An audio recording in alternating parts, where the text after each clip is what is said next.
Good morning, boys and girls.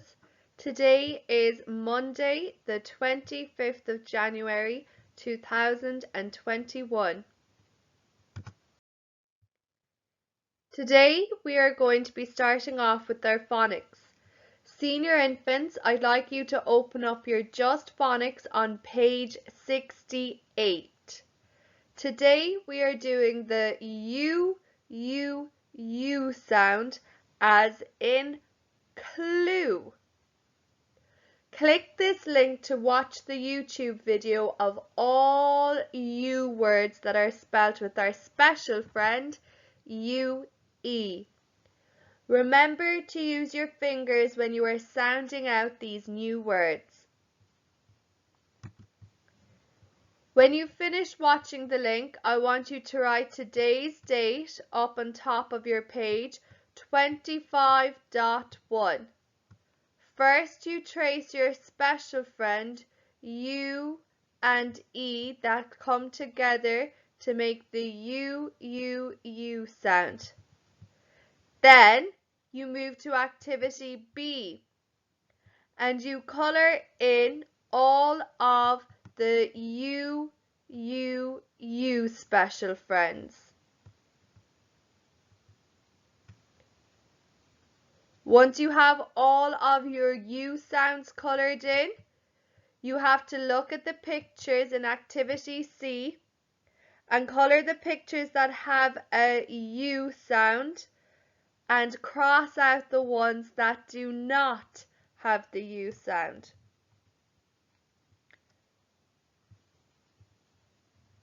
Cake,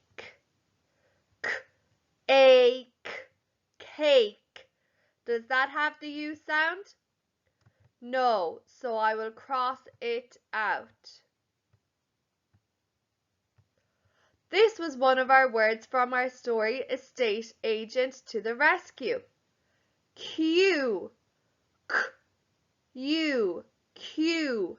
Does Q have the U sound?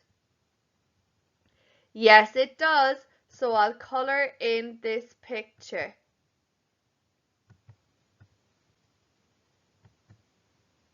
Remember, when you are done, take a photo and upload it to your Class Dojo portfolio. Well done, boys and girls. Now, boys and girls in senior infants, you are going to be learning spellings with your short sound from the letter U. Will you open up your Spell Well Please to page 36?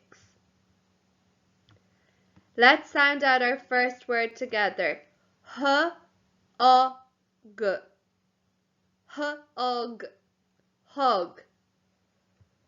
Give yourself a big virtual hug. Pretend as if you're giving your teddy a hug. What type of a word is that? It's a doing word, so it's a verb. Colour it red, please. Next word. M-U-G. M-U-G. Mug.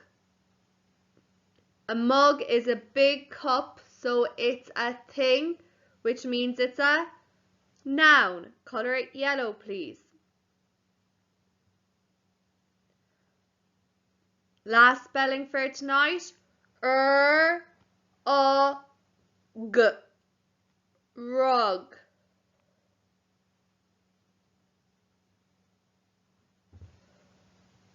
A rug is like a large mat that you put on the floor.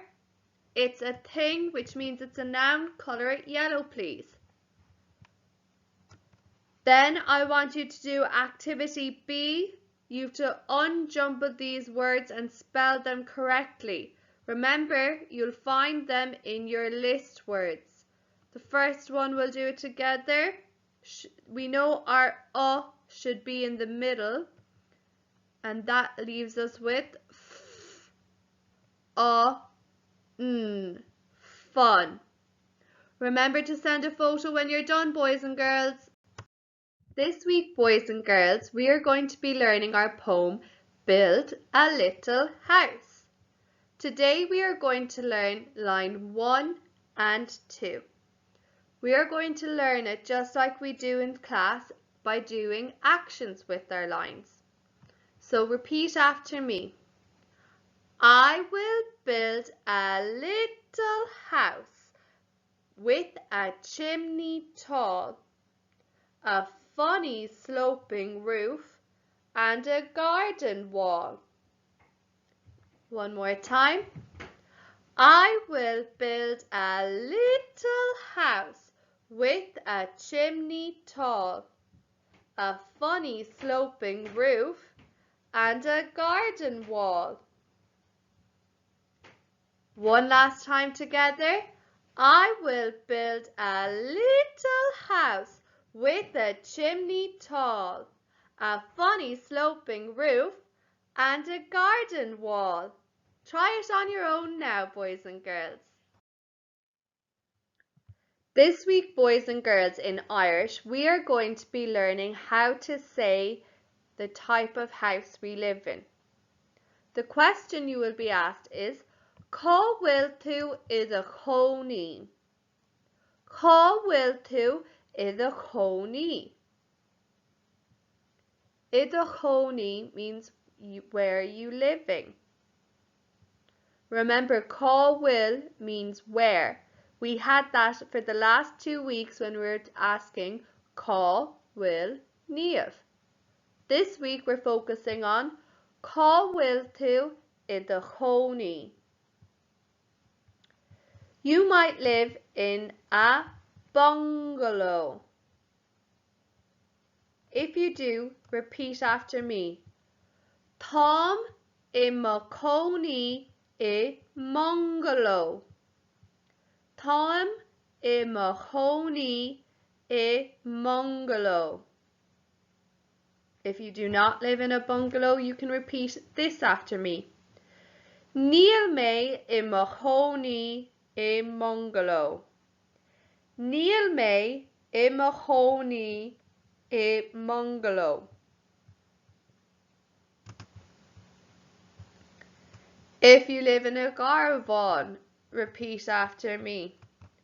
Tám I mo chónaí I caravan. Tám I mo chónaí I caravan. If you do not live in a caravan, repeat after me. Níl mé I mo chónaí I caravan. Níl mé I mo chónaí I caravan.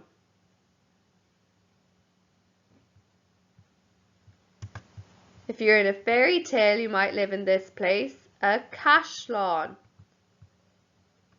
Tám I mo chónaí I gashlán. Tám I mo chónaí I gashlán. If you do not live in a castle, repeat after me.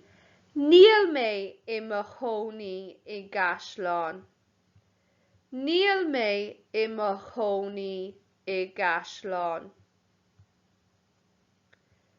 If you live in a detached house that is not touching another house either on the left or the right hand side, it's standing on its own, you live in a teach scuite.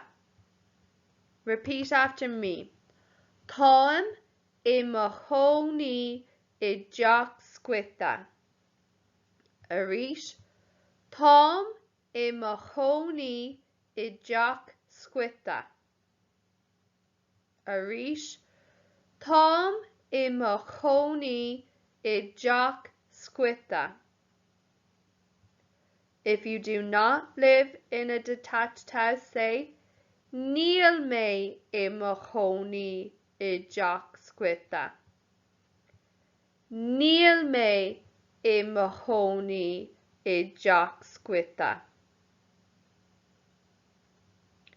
If you live in a semi-detached house that's touching one other house, either on the left-hand side or the right-hand side, you live in a teach la scuite.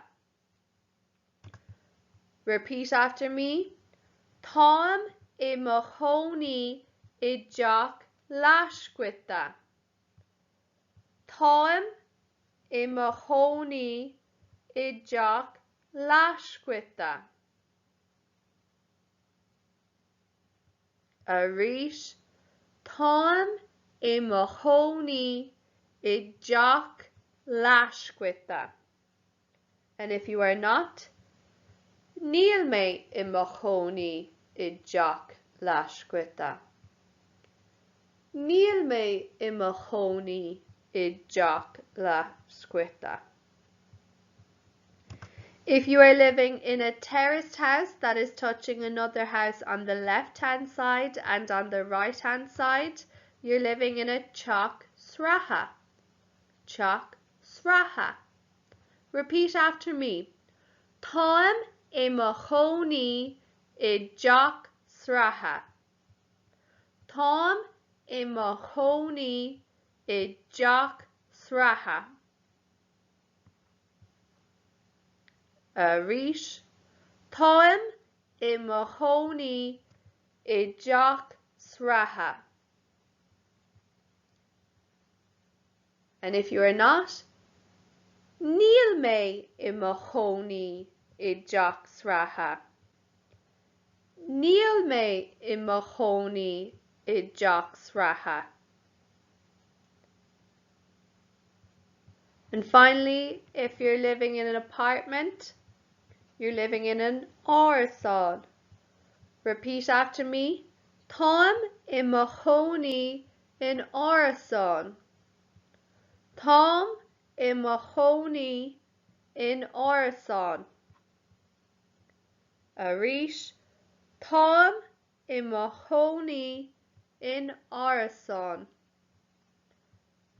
And finally, if you are not, Níl mé I mahoney in árasán. Níl mé I mahoney in árasán. You do not need to learn all this vocabulary at all. All I want you to learn this week is Táim I mahoney I and whatever house you live in. So Táim I mahoney I Mongolo, Táim I mahoney I Garvan, Táim I mahoney I Gashlán, Táim I mahoney I jock squita, Táim I mahoney I jock lashquita, Táim I mahoney I jock sraha, nu Táim I mahoney in árasán. This week, boys and girls, you are going to be conducting a science investigation at home. You are going to have up until Friday to complete this investigation in your own time. You have to help Eddie the Teddy solve a problem. Poor Eddie the Teddy, can you help him? He got wet while out playing in the garden. What could he do to stop that from happening again?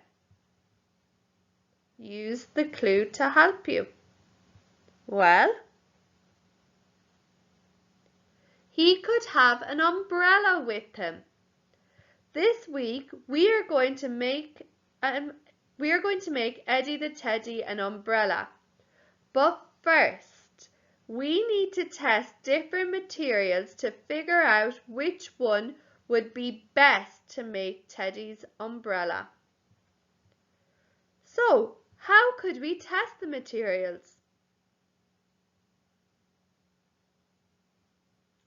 What would we need to look out for? Think back on your investigation last Thursday. You were testing for absorbent and waterproof materials. These are properties that are very important when figuring out what material is best for an umbrella. You are going to follow these steps in your investigation. The equipment you'll need is a plastic pot or a jar, an empty jam jar or sauce jar, a cup or a glass, something that you can fit a small toy into but is also transparent. You'll need a pipette or a teaspoon for your water, and you'll also need an elastic band or a go-go or bobbin to help secure your material. Step 1. Put your bear in a plastic pot. So I'm sure not a lot of your teddies are going to fit into your container, so you could use a toy that will fit in to the pot and that will represent your teddy. So it could be a little toy from Lego or a tiny little dog or a doll or a figurine. Then you choose a material to test. You place it on top of the pot and secure it with an elastic band. 3. You drop water onto the material using your teaspoon. Make sure that you keep your test a fair test. If you test your first material by dropping 2 teaspoons of water on it, you must make sure that you only pour 2 teaspoons of water on every other material. 4. Watch closely. 5. Write down the results of the test. Does the water run off the material, meaning that it's waterproof, or does the water soak into the material, meaning it's absorbent? Finally, do the test again using different materials.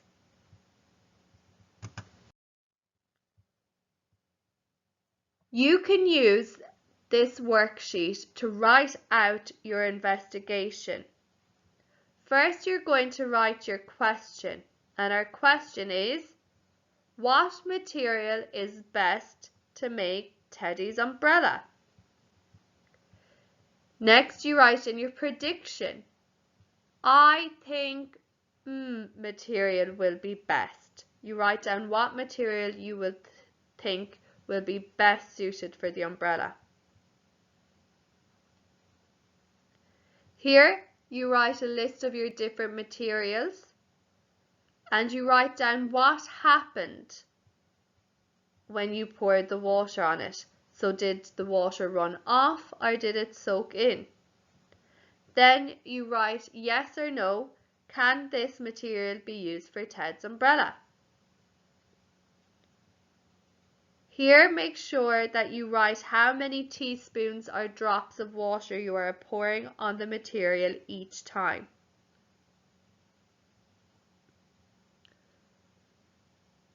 After you've examined your results, you tell us your conclusion. What material do you think is best? Was your prediction right? And why is the material the best? You can also have a critical thinking challenge. This is something you can just think about out loud. Why wouldn't it be a good idea to make an umbrella from metal or glass?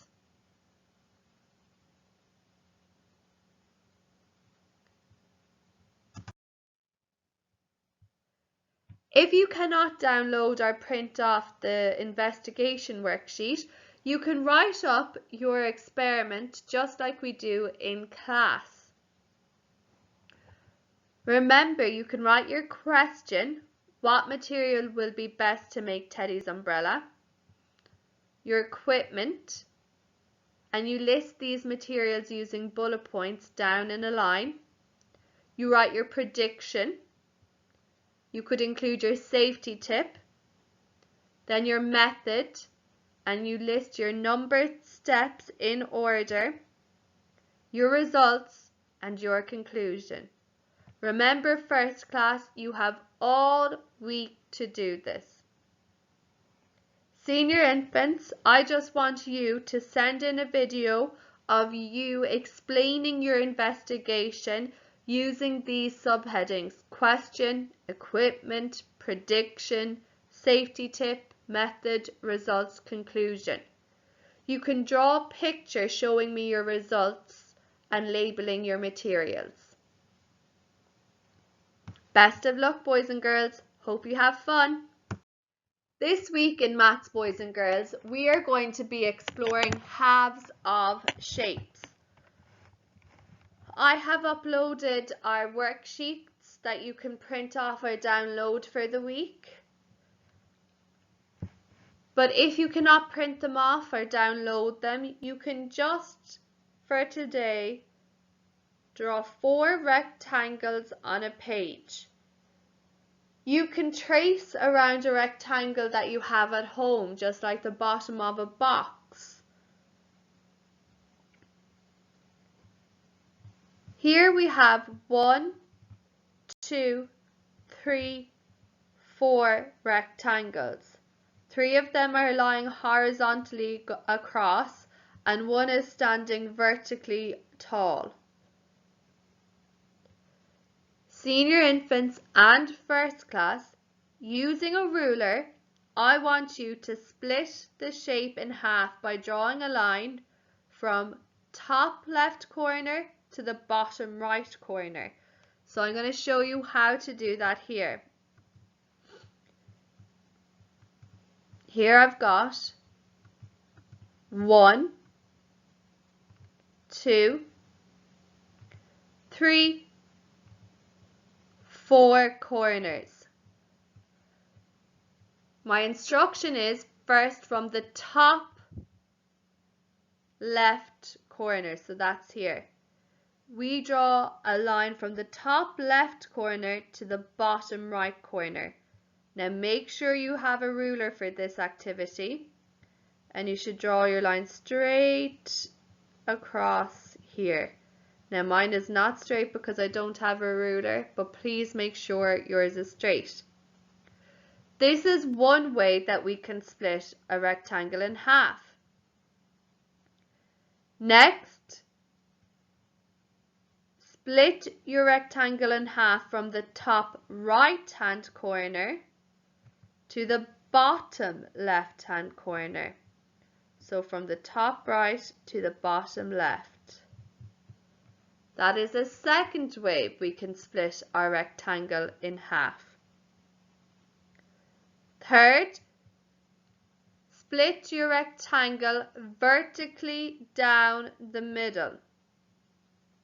So down means up and down the middle is around here and straight line down. So this is 1/2 and this is my second half. So halves are 2 parts of a whole. Finally, split my rectangle horizontally across the middle. So horizontally is from left to right or right to left. So around about here, and I just go straight across. And there's another way of splitting my rectangle in half. And senior infants, all you do next then is colour each half a different colour. So I might colour my top half up here yellow and my second half green.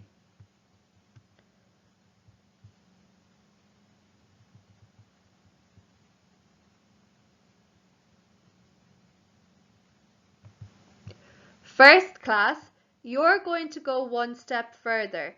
You're going to use these shapes to show half of these numbers. We're going to use the 1 for me, 1 for you method. So in my first rectangle, I'm going to show half of 2. You can do it with me. 1 for me, 1 for you.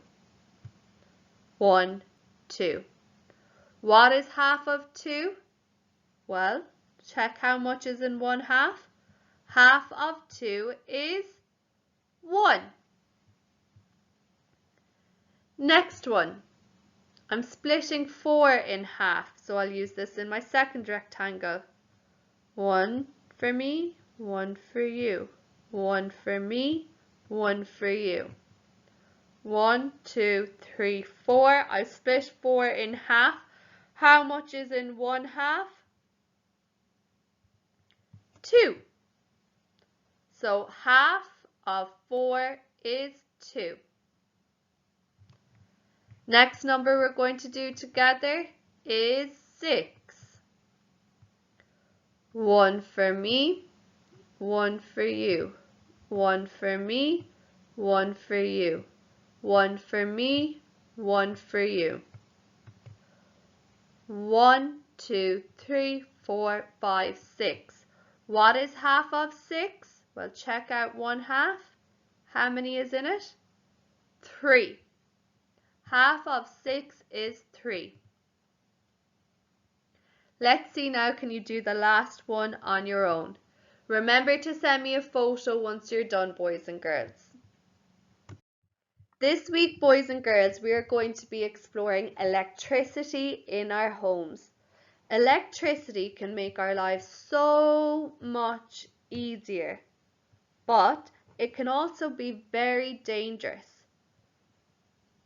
Watch this video to see how electricity helps us in our homes, and watch this second video to see how we have to be safe around electricity. Today, your activity is to go to your kitchen and identify ways in which electricity makes jobs in the kitchen easier. Then I want you to identify one danger of electricity in your kitchen. If you look at this picture here, we have too many plugs in an electric circuit. This could cause a spark to happen, which could cause a fire. Take a photo or send a video of your electricity in your kitchen. Finally, boys and girls, it's time to sit back, relax, and listen to your book, Houses, written by Mary O'Keefe. Click the link to watch the video.